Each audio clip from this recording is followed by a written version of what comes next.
kata sifat untuk besar ya. Megas itu besar, polus itu banyak. Jadi nanti ada penulisan-penulisan khusus kata sifat untuk megas dan polus, tapi itu tidak terlalu tidak terlalu sulit, jadi disertakan bersama dengan pembahasan imperfect indikatif aktif. Nah, sekarang kita belajar dulu imperfect indikatif aktif. Setelah itu baru kita belajar megas dan polus. Nah, untuk bentuk-bentuk imperfect indikatif aktif seperti yang sudah terdapat di dalam monitor ini, yaitu eluon, elues, elue, eluomen, eluete, dan eluon. Jadi inilah bentuk kata kerja imperfect indikatif aktif. Nah, coba kita bandingkan dengan present indikatif aktif.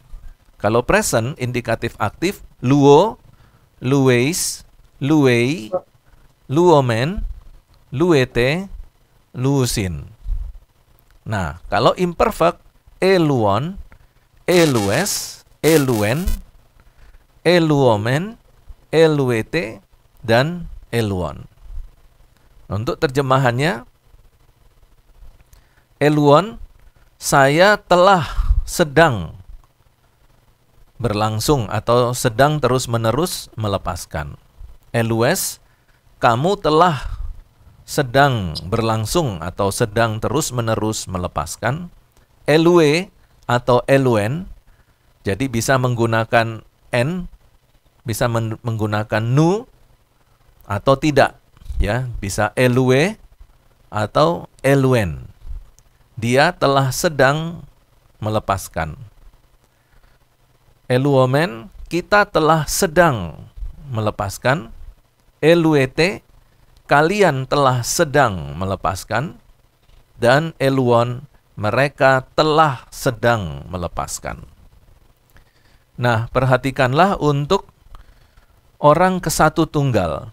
Eluon, saya telah sedang melepaskan.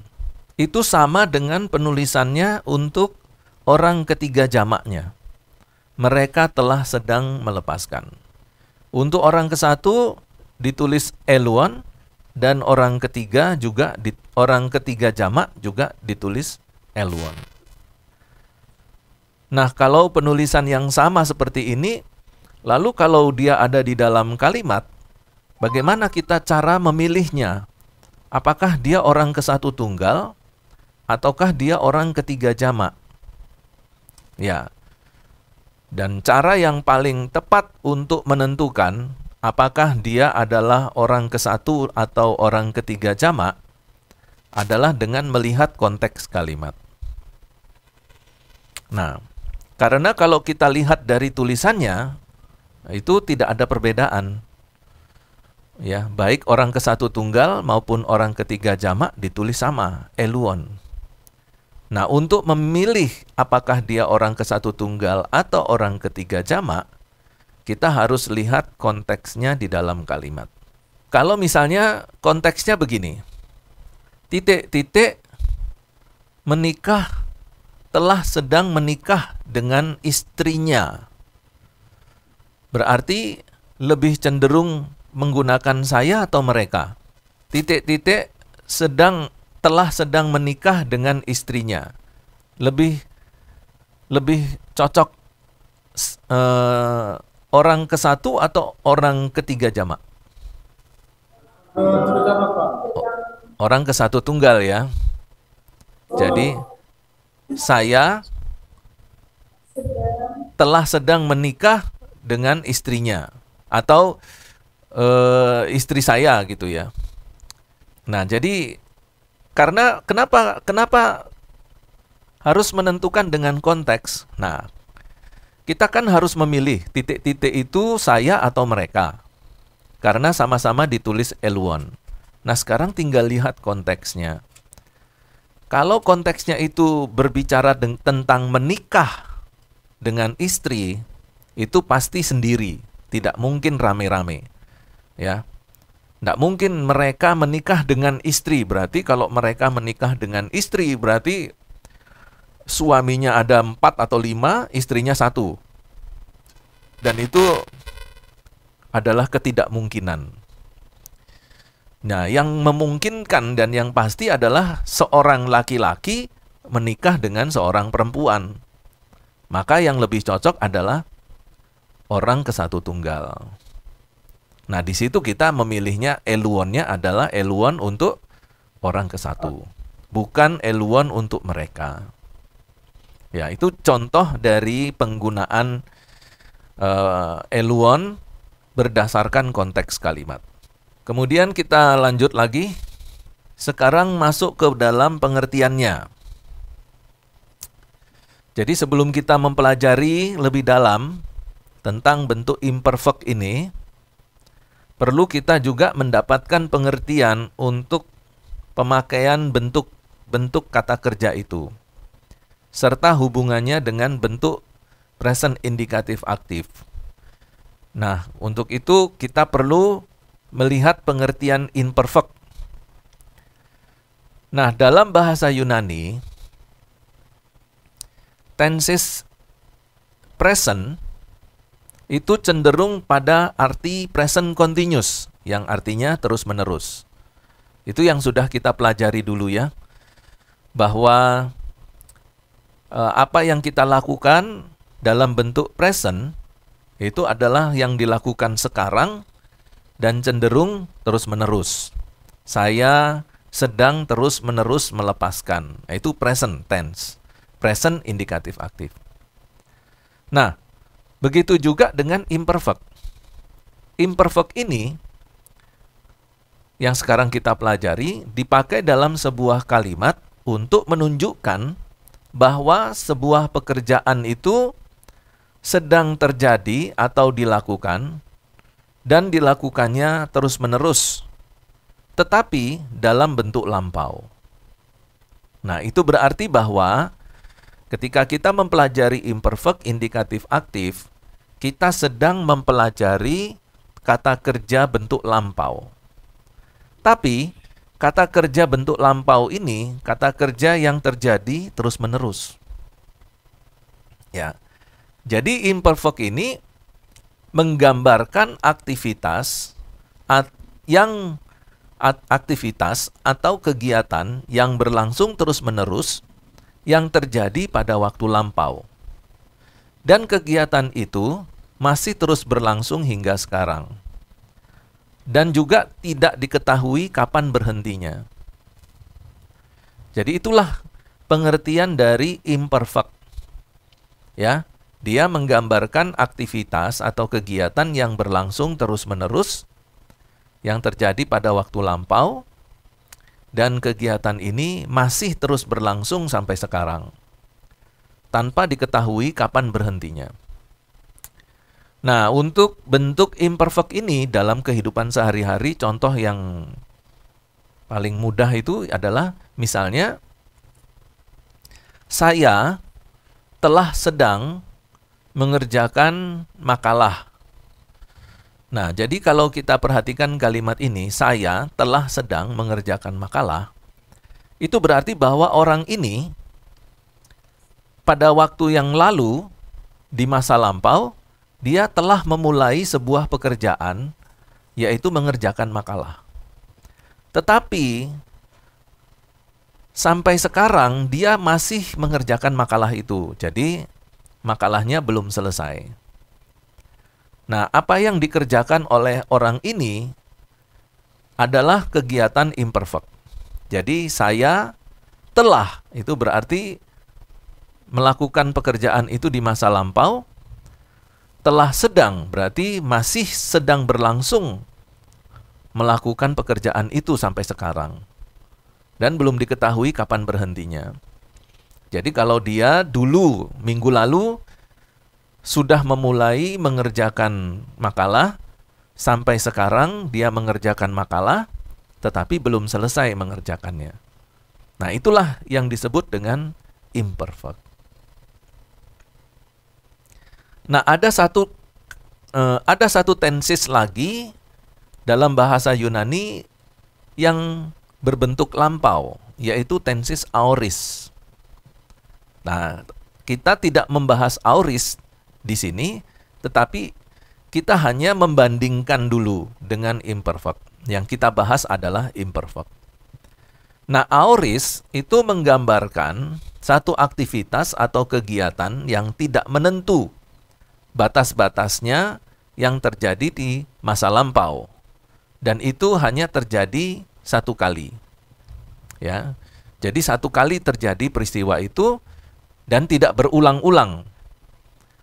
Jadi kalau misalnya kita menggunakan contoh, saya telah diwisuda pada tahun 2019. Nah, itu berarti bahwa peristiwa itu terjadi satu kali. Ya, aoris. Kalau peristiwa itu terjadi di masa lampau satu kali, misalnya saya telah diwisuda tahun 2019, itu berarti dia menggunakan tensis aoris. Tapi kalau dia mengerjakan makalah dan belum selesai dikerjakan sampai sekarang, itu dia menggunakan tensis imperfect. Ya, jadi perhatikan di situ ada perbedaannya. Tapi kedua-duanya adalah kata kerja bentuk lampau. Artinya bahwa baik imperfect maupun aoris dia dikerjakan di masa yang lampau. Artinya ini adalah aktivitas masa lalu.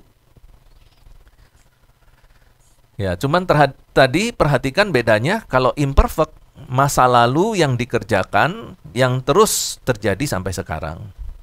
Tapi kalau aoris masa lalu yang dikerjakan dan sudah selesai. Nah,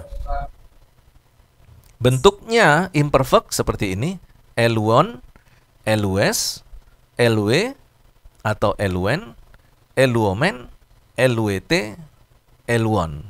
Nah, itulah imperfect indikatif aktif. Nah, kita sudah mempelajari imperfect.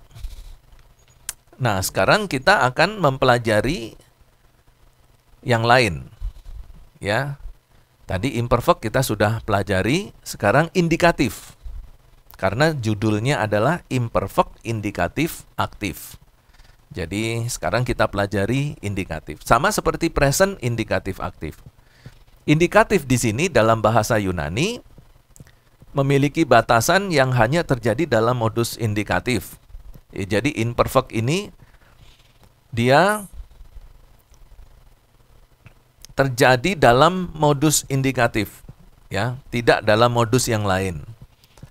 Nah, atau dapat dikatakan bahwa tenses ini selalu dipakai dalam modus indikatif, ya. Jadi perhatikan, ini ciri dari imperfect. Bahwa imperfect ini hanya terjadi dalam modus indikatif. Jadi nanti kalau ada modus yang lain, misalnya medium, atau dalam modus yang, maaf ini bukan batasan dalam yang selalu dipakai dalam modus indikatif.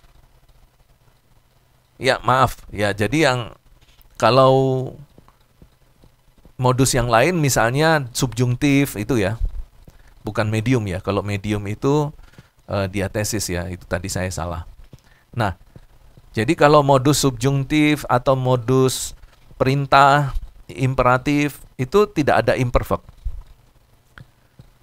Kalau modusnya indikatif baru dia ada imperfect. Jadi imperfect ini menegaskan realita tindakan dari sudut pandang pembicara. Jadi yang ditegaskan di dalam modus indikatif adalah bahwa apa yang dilakukan seseorang itu adalah kegiatan yang bersifat realistis, kenyataan, yang fakta.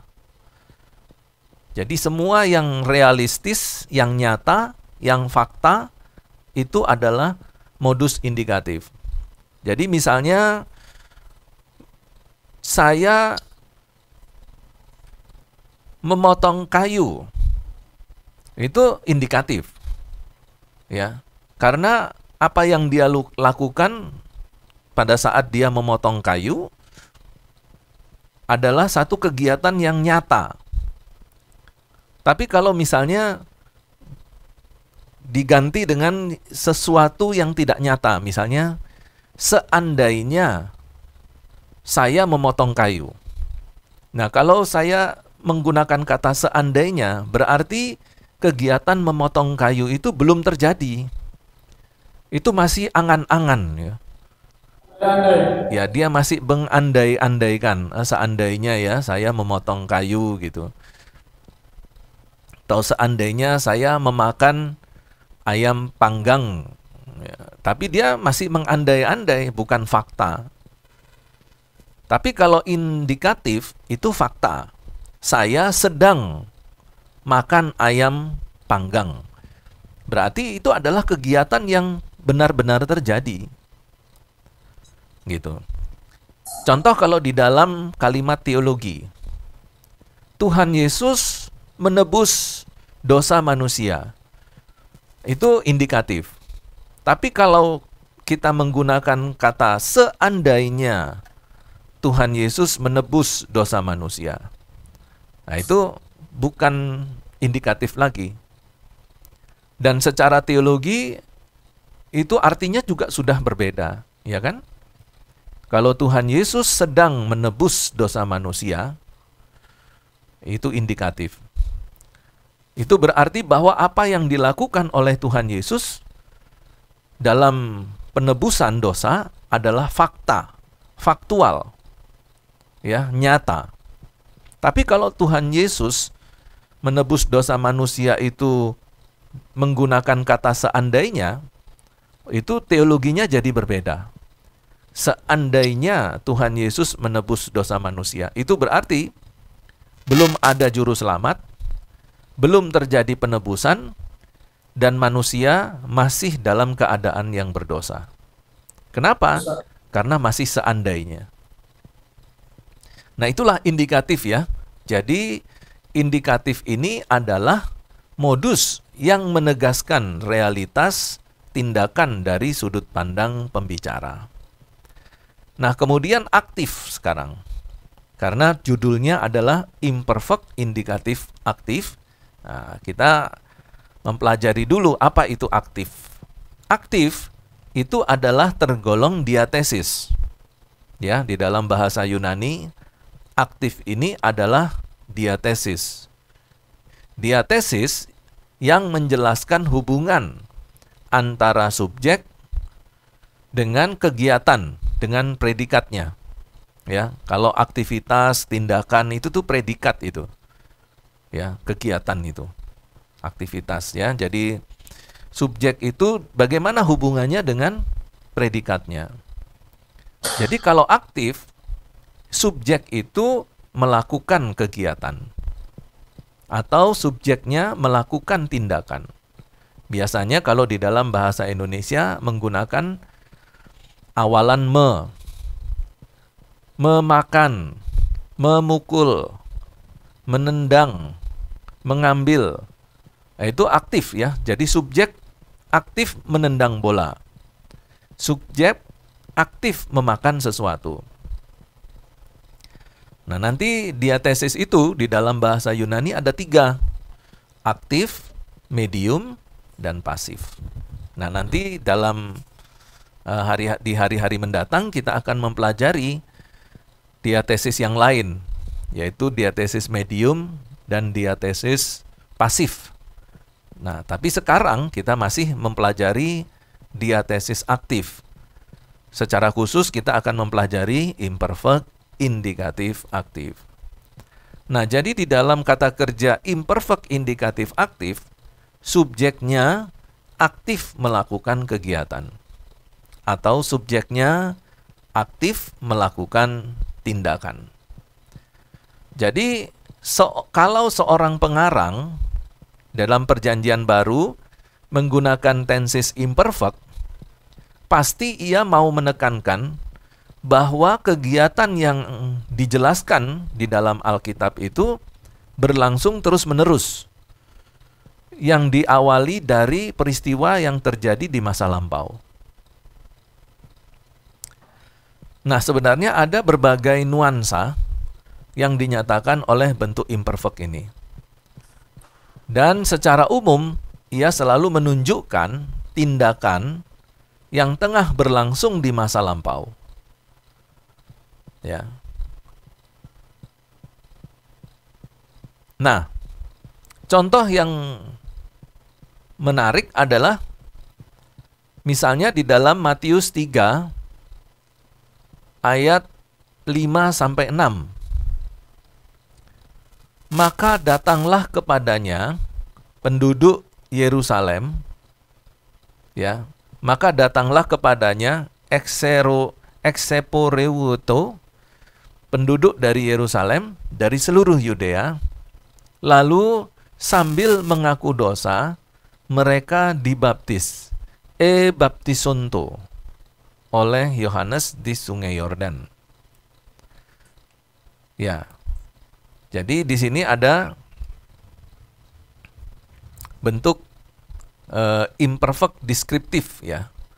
Kemudian yang kedua, contoh yang berikutnya, misalnya di dalam Lukas pasal 9 ayat 16. Nah, ini yang perlu kita tekankan di sini, ya. Nah, di dalam Lukas 9 ayat 16 itu, di situ ada peristiwa Yesus memberi makan kepada 5.000 orang. Nah, pada saat Tuhan Yesus mengambil 5 roti, itu menggunakan tenses aoris. Itu berarti bahwa kegiatan yang dilakukan oleh Tuhan Yesus pada saat dia mengambil 5 roti dan 2 ikan, itu terjadi satu kali. Itu berarti bahwa roti yang diambil dan ikan yang diambil itu hanya itu saja. Tidak ada roti lain, tidak ada ikan lain.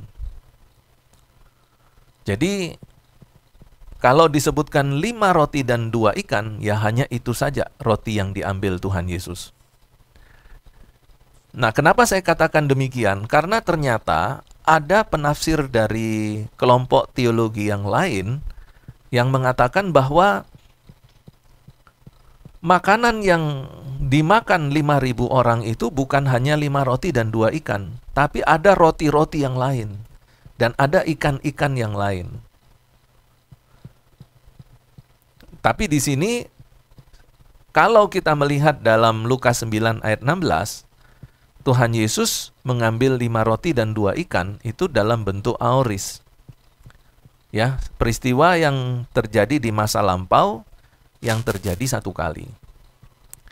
Itu berarti bahwa yang diambil Tuhan Yesus itu hanya itu saja. Tuhan Yesus tidak mengambil yang lain. Ya. Tuhan Yesus tidak mengambil yang lain dan hanya mengambil 5 roti dan 2 ikan.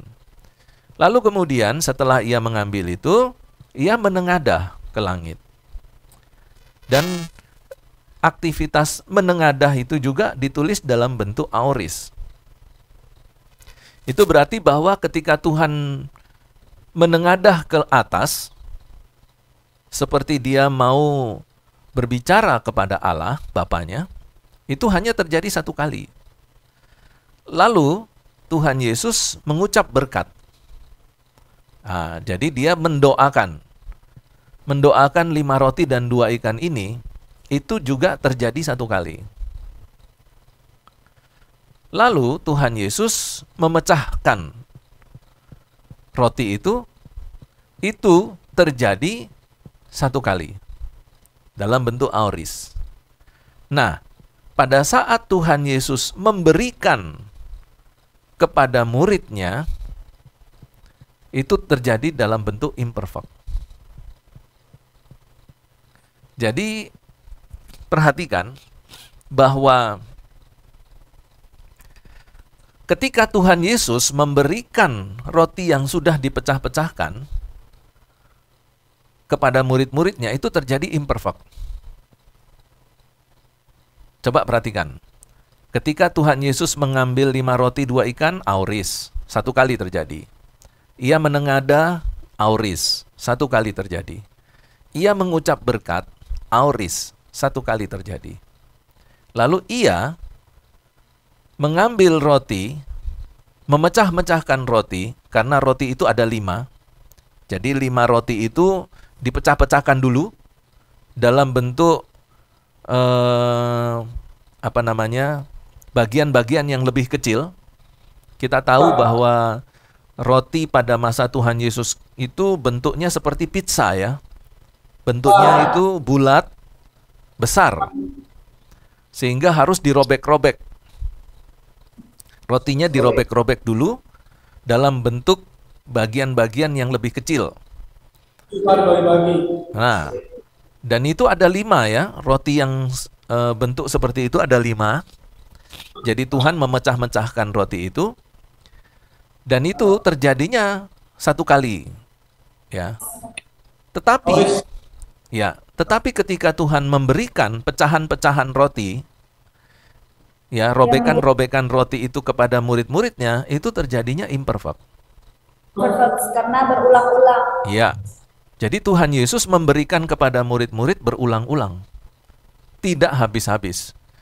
Jadi roti yang dipecah-pecahkan tadi, itu diambil oleh Tuhan Yesus, dibagikan ke murid-murid. Pada saat Tuhan Yesus memberikan ke murid-murid, roti itu tidak habis-habis. Nah, jadi perhatikan bahwa dari pembahasan atau dari analisa gramatikal, kita dapat menyimpulkan tentang mujizat ini. Bahwa mujizat ini terjadi tidak di keranjang murid-murid. Ya, ada guru-guru sekolah minggu itu memberikan penjelasan tentang mujizat 5 roti dan 2 ikan. Mereka mengatakan bahwa pada saat murid-murid membawa keranjang roti dan ikan dan membagi-bagikan kepada 5.000 orang, roti yang ada di dalam keranjang murid-murid itu tidak habis-habis. Nah, ini salah, ya. Karena penjelasan di Alkitab mengatakan bukan di keranjang murid-murid roti dan ikan itu terjadi multiplikasi ya, terjadi pelipat gandaan. Jadi pelipat gandaan roti dan ikan tidak terjadi di keranjang murid. Nanti kalau mengajar sekolah minggu, perhatikan. Jangan sampai kita menceritakan bahwa murid-murid mengambil roti dan ikan, membagikan kepada 5.000 orang melalui keranjang-keranjang mereka tidak habis-habis. Nah, itu salah.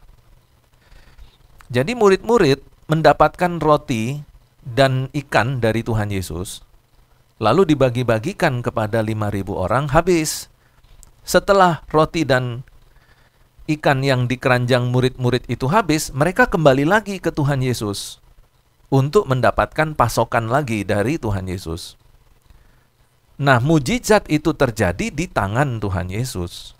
Pada saat Tuhan Yesus mengambil roti dan ikan, nah disitulah terjadi multiplikasi, terjadi pelipat gandaan. Disitulah terjadi bahwa roti yang diambil oleh Tuhan Yesus itu tidak habis-habis. Dan ikan yang diambil oleh Tuhan Yesus itu tidak habis-habis. Loh, kok bisa? Kok bisa tahu? Nah, itulah yang disebut dengan imperfect tadi. Dari tata bahasanya, dari tensisnya, kita tahu, oh, mujizat itu terjadi di tangan Tuhan Yesus, bukan di keranjang murid-murid. Ya, itulah cara menggunakan tensis imperfect di dalam menggali firman Tuhan.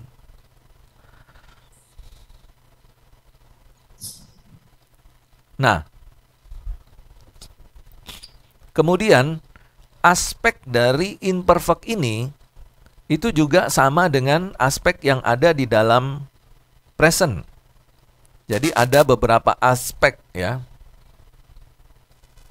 Yang pertama yaitu aspek duratif, linear atau progresif. Ini adalah aspek yang bisa digambarkan dalam garis lurus. Misalnya aktivitas bernafas, yaitu berlangsung terus-menerus ya. detak jantung, nah itu terus-menerus. Aliran darah itu terus-menerus. Atau aliran air sungai itu terus-menerus. Berkedip mata, Pak. Ya, apa? Kedip mata, Pak. Mengedipkan mata. Itu bukan terus-menerus ya. Tapi itu terjadi berulang kali, ya, mengedipkan mata. Nah, jadi kalau itu duratif, itu terus-menerus. Iteratif, itu berulang kali. Nah, itu tadi seperti contohnya mengedipkan mata, itu berulang kali terjadi. Tapi tidak terus-menerus. Lalu, ada yang disebut dengan konatif, yaitu kegiatan untuk mencoba. Mencoba berulang-ulang. Misalnya, dia sedang membuat sebuah kerajinan tangan, ya. Dia membuat sebuah kerajinan tangan yang pertama kali, ya. Dia coba gagal, dia coba lagi. Misalnya dia ingin membuat layang-layang. Dia coba yang pertama gagal, dia coba lagi yang kedua, gagal, dia coba lagi yang ketiga, gagal. Ya, itu konatif, ya. Jadi kegiatan yang dilakukan berulang-ulang dalam pengertian mencoba terus. Pacar. Ya, kemudian yang berikutnya adalah kebiasaan. Kebiasaan, kemudian ingresif dan tendensial. Nah, tapi yang paling banyak kita kita temukan itu adalah ya antara duratif atau iteratif. Ya, itu yang paling banyak. Nah, jadi kalau kita nanti mempelajari sebuah kata yang ada nuansa imperfect, atau kita mempelajari sebuah kata di dalam bahasa Yunani dan kemudian kita lihat bentuknya itu imperfect, maka kita harus perhatikan aspeknya juga. Apakah dia berlangsung terus-menerus, ataukah dia berlangsung berulang kali, ataukah dia sebuah kebiasaan, ataukah dalam aktivitas mencoba. Nah, sekarang kita coba melihat bentuk penulisan imperfect ini dan kemudian nanti kita bandingkan dengan present indikatif aktif. Ya, tapi sebelum kita masuk pada pembandingan bentuk ini, kita akan istirahat dulu dan kalian sekaligus istirahat sekaligus menggunakan kesempatan ini untuk makan siang. Dan setelah itu kita akan kembali ketemu lagi untuk melanjutkan imperfect indikatif aktif. Ya, silakan istirahat dulu.